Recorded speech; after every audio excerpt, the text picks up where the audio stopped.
Hello guys, I am Vivek Kumar Chaudhary. तो हमारी जो प्रोफेशनल एथिक्स और एडीआर की क्लास थी वो स्टूडेंट के लिए काफ़ी हेल्पफुल हुई थी, तो उसका रिव्यू भी काफ़ी अच्छा आया। तो आज हम टैक्स का वीडियो बना रहे हैं। तो सबसे पहले हम देखते हैं टॉपिक नंबर 2, एग्रीकल्चर इनकम। तो इसमें क्या क्या पढ़ना है, meaning of agriculture income, section 21A 10(1), और ये बच्चा मतलब केस नंबर 4 से लेके केस नंबर 10 तक पढ़ना है। तो सबसे पहले हम सेक्शन देख लेते हैं, क्योंकि सेक्शन काफ़ी इम्पोर्टेंट होता है। तो इसमें सेक्शन 21A और सेक्शन 10(1) जो कहता है मीनिंग ऑफ एग्रीकल्चर इनकम को। तो सबसे पहले हम लोग इसको एक प्रैक्टिकल एग्जांपल से समझ लेते हैं, जैसे कि हम लोग हर एक टॉपिक में समझते हैं। जैसे मान लीजिए आप लोग जो है आज़ादपुर मंडी का नाम सुने होंगे, तो वहाँ कई सारे आड़ती होते हैं। वहाँ जो है किसान देश जैसे हुआ, देश के कोने कोने से, चाहे कर्नाटका हो गया, तमिलनाडु हो गया, चाहे यूपी से भी का मतलब आम आते हैं, चाहे कर्नाटका से अदरक आता है, नींबू आता है। तो कहीं ना कहीं क्या वहाँ से किसान जो ट्रक से आज़ादपुर मंडी भेजता है अपना प्रोडक्ट, चाहे नींबू भेजे, चाहे अदरक भेजे, चाहे आम भेजे, और यहाँ जो है आरती उसको बेच देता है और अपना कमीशन ले लेता है कुछ। तो उससे वो जो है लाखों, मतलब एवरी डे रोज़ लाखों कमा रहा है Aarti, but due to agriculture income उसे जो है कोई रुपये जो है टैक्स में नहीं देना पड़ता है। तो यही मतलब एग्रीकल्चर इनकम जो है एग्जम्प्ट है टैक्स से। तो ये इसका हो गया प्रैक्टिकल एग्जांपल। तो देखिए, सबसे पहले चाहे जुडिशरी हो, चाहे मतलब कोई भी, चाहे सेमेस्टर एग्जाम हो, अगर आप किसी का जूरिस्प्रूडेंशियल एस्पेक्ट लिखेंगे और किसी भी कंसेप्ट को कॉन्स्टिट्यूशन से आप कनेक्ट कर देते हैं, तो आपको सीधा बहुत अच्छा नंबर मिलेगा। अगर 20 मार्क्स का है तो 15-16 नंबर मिलेंगे। और सीधा आप मतलब सेक्शन लिखने शुरू कर दिए, उस वो क्या कहता है, वो तो सभी स्टूडेंट को आता है, तो फिर आपको जनरल मार्क्स मिल जाएंगे। तो हम सबसे पहले जो एग्रीकल्चर इनकम को हम कॉन्स्टिट्यूशन से कनेक्ट करेंगे। तो सबसे पहले देखते हैं इसे, एग्रीकल्चर इनकम को हम कॉन्स्टिट्यूशन से कैसे कनेक्ट कर सकते हैं। तो देखिए, हम लोग जो कॉन्स्टिट्यूशन लॉ में पढ़े होंगे थर्ड और फोर्थ सेमेस्टर में, एक होता है आर्टिकल 246। आर्टिकल 246 क्या कहता है, जो भी मतलब लेजिस्लेटिव पावर है, वो जो पार्लियामेंट ऑफ इंडिया और स्टेट लेजिस्लेटर, इसके बीच में मतलब बंटवारा करता है। जो क्या मतलब इसमें हम लोग पढ़े होंगे 3 प्रकार का होता है लिस्ट। एक होता है सेंट्रल लिस्ट, एक होता है स्टेट लिस्ट, और एक होता है कंकरेंट लिस्ट। सेंट्रल में सिर्फ मतलब पार्लियामेंट कानून बनाएगी, स्टेट लिस्ट में स्टेट लेजिस्लेटर कानून बनाएगी, और मतलब लिस्ट 3 जो कंकरेंट होता है लिस्ट, उसमें जो है स्टेट गवर्नमेंट और सेंट्रल गवर्नमेंट दोनों बना सकती है। बट अगर लॉ अगर सेम हो गई तो सेंट्रल गवर्नमेंट का लॉ प्रिवेल करेगी। तो आर्टिकल 246 में क्या दिया हुआ है, मतलब parliament of India and state legislator में 3 लिस्ट दिया हुआ है। तो इसमें क्या का टैक्स भी आएगा। तो मतलब इसमें हम जो है सबसे पहले जो लिस्ट 1 देखें, उसमें कई सारे इंट्री हैं, हम लोग देखे होंगे मतलब फोर्थ सेमेस्टर में। तो इंट्री 82 है। इंट्री 82 लिस्ट फर्स्ट किसका है, मतलब सेंटर लिस्ट का है, मतलब सेंटर कैसे कानून बनाएगा। तो इंट्री 82 में ये दिया हुआ है, जो ये जो सेंट्रल गवर्नमेंट है वो जो एग्रीकल्चर इनकम पे टैक्स लगा ही नहीं सकता है। तो कॉन्स्टिट्यूशन ने ही लिख दिया जो भाई एंट्री 82 में मतलब लिस्ट 1 जो कि सेंटर लिस्ट है, जो सेंटर जो एग्रीकल्चर इनकम पे टैक्स लगा ही नहीं सकता है, ठीक है। और लिस्ट 2 क्या है, लिस्ट 2 है स्टेट लेजिस्लेटर का मतलब स्टेट लिस्ट। तो उसमें एंट्री 46 में लिखा हुआ है, जो भी एग्रीकल्चर पे कैसे क्या टैक्स लगेगा वो जो स्टेट लिस्ट में होगा, स्टेट उसको डिसाइड करेगा। इसलिए आप लोग देखेंगे मतलब हर एक स्टेट का अपना अपना है लैंड। जैसे हम लोग फैमिली लॉ 2 में शायद पढ़े थे, जो यूपी का एक मतलब केस था, मतलब क्या डाउटर को मतलब जो भी एग्रीकल्चर लैंड है उसमें मतलब शेयर मिलेगा। तो कहीं ना कहीं हर एक स्टेट का अपना अपना होता है लैंड। जैसे बिहार का अलग होगा लैंड का लॉ, यूपी का अलग होगा, दिल्ली का अलग होगा, हरियाणा का अलग होगा। तो कहीं ना कहीं क्या होगा, ये जो है एग्रीकल्चर जो है एक प्रकार स्टेट लिस्ट है, क्यों, ड्यू टू एंट्री 46। तो इतना आप लोग जो है कॉन्स्टिट्यूशन से का कनेक्ट करके स्टार्ट करिएगा, जिससे आप लोगों के नंबर जो है अच्छा आए इसमें।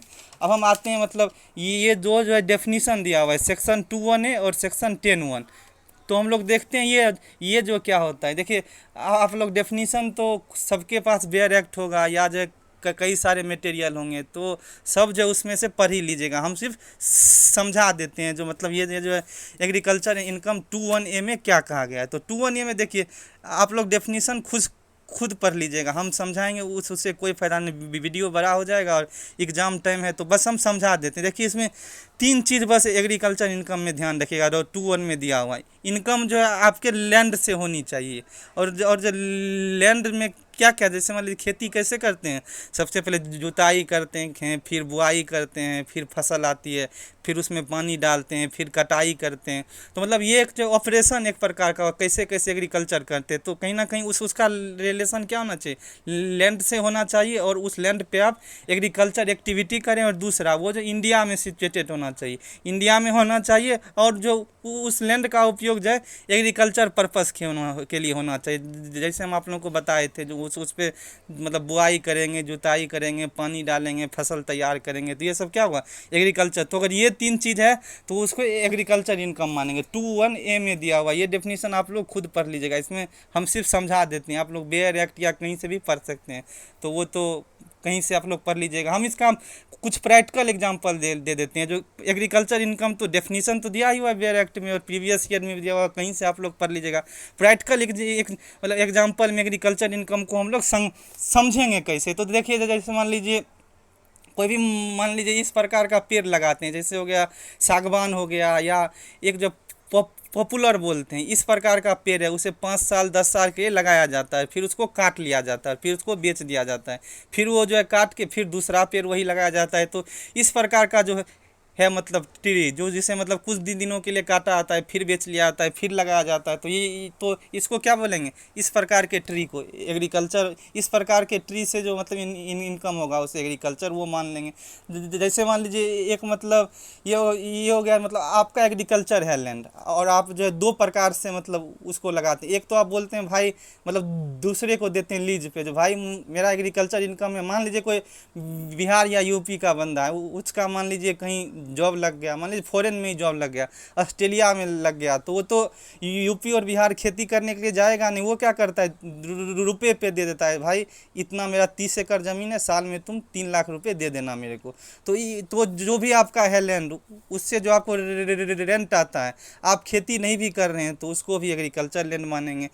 चाहे मान लीजिए आप जब वही कर मतलब बंटवारे पे दे देते हैं, आधा फसल तुम्हारा आधा फसल हमारा, तो उसको भी एग्रीकल्चर मिलेंगे लैंड। चाहे मान लीजिए कोई जो फ्लावर की खेती करता है, फूल की खेती करता है, तो उसको भी एग्रीकल्चर लैंड मान लेंगे। चाहे मान लीजिए मतलब कोई मतलब वो हो, जैसे मान लीजिए कोई आप एग्रीकल्चर मतलब एग्रीकल्चर खेती कर रहे हैं पार्टनरशिप में, कई सारे वो हैं आड़ती हैं दिल्ली के, जो मतलब साउथ में जाके अदरक का, नींबू का, इस तरह का खेती भी करते हैं पार्टनरशिप में, तो उसे भी मतलब एग्रीकल्चर इनकम मान लेंगे। मेन इसमें क्या देखा जाएगा, जो एग्रीकल्चर ऑपरेशन करके जो मतलब इनकम कमा रहा है वो सब एग्रीकल्चर इनकम होगा, और वो जो है एग्जाम्प्ट होगा टैक्स से। इतना तो हम लोग समझ गए। अब जो है सबसे जो इम्पोर्टेंट है सेक्शन 10(1), सेक्शन 10(1) को समझते हैं। सेक्शन 10(1) यही कहता है जो भी मतलब एग्रीकल्चर का वो एग्रीकल्चर इनकम होगा, एग्रीकल्चर इनकम पे टैक्स नहीं लगेगा। थोड़ा इसे डीप में समझ लेते हैं, क्योंकि सेक्शन 10(1) जो है समझने वाला है। तो जैसे मान लीजिए इसमें भी देखते हैं, इसमें मतलब सबसे पहला कंडीशन यही है, जो भी एग्रीकल्चर लैंड है वो जो है इंडिया में होनी चाहिए। तो इंडिया में है तो ठीक है, इंडिया में एग्रीकल्चर है लैंड, तो सबसे पहले ये। उसके बाद जो मान लीजिए उसके बाद जो एग्रीकल्चर उस पे आप प्रोड्यूस कर रहे हैं तो भी ठीक है। उसके बाद एक चीज़ इसमें समझने वाला है, जो अगर आप जो अपने जो लैंड है उसको अगर लीज पे भी दे रहे हैं तो उससे भी जो इनकम है, जो हम समझा ही दिए, उससे भी एग्रीकल्चर इनकम है। अब हम आते हैं रूल 7 पे। रूल 7 कुछ बात करता है, रूल 7 बात करता है जो एग्रीकल्चर प्रोसेस है वो उसको अगर आप बेच दीजिए तो कौन सा जो है एग्जाम्प्ट हो जाएगा, कौन सा एग्जाम्प्ट नहीं होगा। अगर एग्रीकल्चर इनकम है तो एग्जाम्प्ट हो जाएगा, अगर जो एग्रीकल्चर इनकम नहीं है तो एग्जाम्प्ट नहीं होगा। तो रूल 7 समझते हैं। रूल 7 10(1) का, सेक्शन 10(1) का। रूल 7 में ये है, जो जैसे मान लीजिए अगर आप प्रोसेसिंग नहीं करें, जैसे मान लीजिए शुगर क्या हो गया, जिसको ईख बोलते हैं, ईख को आपने जो है ऐसे मार्केट में बेच दिया, सीधा काटा मार्केट में, जैसे मिल होता है बिहार यूपी में कई सारे मिल हैं, तो आप सीधा जो ईख को लेके मिल में जाके बेच दिए, तो उसे आप एग्रीकल्चर इनकम मानेंगे और वो जो है एग्जाम्प्ट होगा। लेकिन मान लीजिए आप जो है जिसमें आप प्रोसेसिंग कर देते हैं, कुछ कर देते हैं, पहले केस में क्या था, शुगर केन आपने शुगर केन को काटा, सीधा मिल में दा दिया तो एग्जाम्प्ट हो गया। अब मान लीजिए कुछ आप प्रोसेसिंग कर दिए, तो मान लीजिए इसमें भी दो प्रकार है, एक एक एक मान लीजिए जैसे चावल हो गया, गेहूँ हो गया, राइस हो गया, व्हीट हो गया, जो प्रैक्टिकली देखे होंगे। तो अगर धान जिसको बोलते हैं वो राइस बोलते हैं, वो जो होता है उस पर जो कवर लगा हुआ होता है, तो पहले काट के उसको निकाल के फिर उसे जो है हटाते हैं ऊपर वाला, जिसको छिलका बोलते हैं। वो अगर नहीं हटेगा तो चावल बिकेगा ही नहीं। तो क्या होगा, ये क्या नेसेसरी है प्रोसेस, ये प्रोसेस अगर नहीं करेंगे तो क्या होगा, चावल बिकेगा ही नहीं। तो ये एग्जाम्प्ट होगा। लेकिन मान लीजिए जहाँ प्रोसेस ऑप्शनल हो, जैसे मान लीजिए वो है ईख है, शुगर केन है, शुगर केन आप सीधा काट के मिल को दे सकते हैं, लेकिन उससे आपने जो शुगर बना लिया, मतलब चीनी बना लिया, तो क्या हुआ, उसका आपने कैरेक्टरिस्टिक्स ही मतलब चेंज कर दिया बिल्कुल ही, मतलब शुगर केन और शुगर दोनों अलग अलग है, या उससे गुड़ बना लिया, तो वो एग्जाम्प्ट नहीं होगा। क्यों क्यों क्योंकि आपने उसको कैरेक्टरिस्टिक चेंज दिया। तो सेकेंड में दो चीज़ है, अगर मान लीजिए मार्केटेबल बनाने के लिए अब आपको ज़रूरी ही है, जैसे राइस हो गया, वो अगर आप नहीं जो है उसके ऊपर का छिलका हटेगा तो नहीं बिका, तब तो एग्जाम्प्ट होगा। लेकिन जो है ऑप्शनल है, जैसे मान लीजिए शुगर केन से शुगर बनाना, मिल को आप दे सकते थे, लेकिन जो है ऑप्शनल में आप दिए तो ये एग्जाम्प्ट नहीं हुआ। इस पे एक केस भी है, उसमें एग्जाम्प्ट कर दिया गया था। क्यों, क्योंकि जो है वहाँ कहीं मिल था ही नहीं, तो कहीं ना कहीं उसको मैंडेटरी हो गया था वो बनाना, गुड़ बनाना। लेकिन जो है वो केस अलग है, वो केस एक्सेप्शन में। बट जनरली बात हम कर रहे हैं, जो शुगर केन को हमारे यूपी में है, यूपी में कई सारे मिल हैं, और तब भी आप जो है शुगर बना रहे हैं, गुड़ बना रहे हैं या चीनी बना रहे हैं, तब एग्जाम्प्ट नहीं होगा। वो केस एक्सेप्शन में है, वहाँ मिल जो है थी ही नहीं, और एक मिल थी वो जो है किसी से ले ही नहीं थे, वो कुछ ही किसान से, वो केस अलग है। वो जब केस कराएंगे तो आप लोग जो है समझ जाइएगा। तो वो क्या होगा, ये जो है एग्जाम्प्ट नहीं होगा। अब रूल 7A में कुछ दिया हुआ है, कुछ ऐसे मतलब क्रॉप होते हैं, फसल होते हैं जिसका जो परसेंटेज होता है, जो इतना परसेंट हम एग्रीकल्चर इनकम मानेंगे, इतना परसेंट बिजनेस इनकम मानेंगे। जैसे मान लीजिए रूल 7M में दिया हुआ है रबर हम लोग जानते हैं, रबर की खेती होती है आसाम साइड में, तो इसका 65% हम एग्रीकल्चर इनकम मानेंगे, 35% बिजनेस इनकम मानेंगे। अब देखते हैं रूल 7B में दिया हुआ है कॉफ़ी।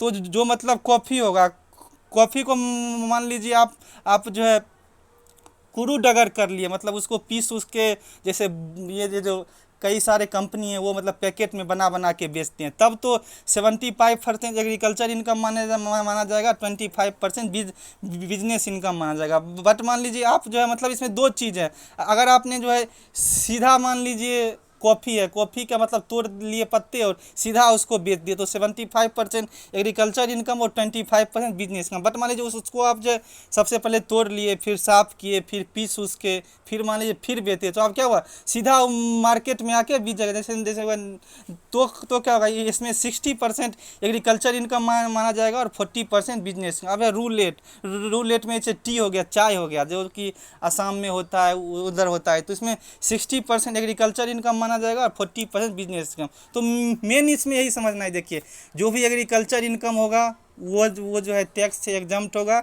ये कहीं ना कहीं कॉन्स्टिट्यूशन में लिखा हुआ है, सेंट्रल के पास ये पावर नहीं है।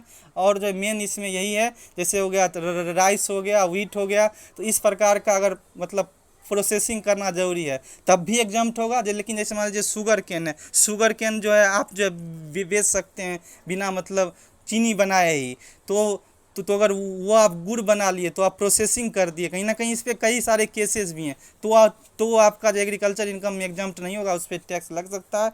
तो ये सेक्शन 21A और जो है सेक्शन 10, आई होप आप लोगों को क्लियर होगा। अब हम दूसरा वीडियो जो इसका केस का बना रहे हैं, प्लीज़ चैनल को शेयर एंड सब्सक्राइब कर दें। Thank you guys.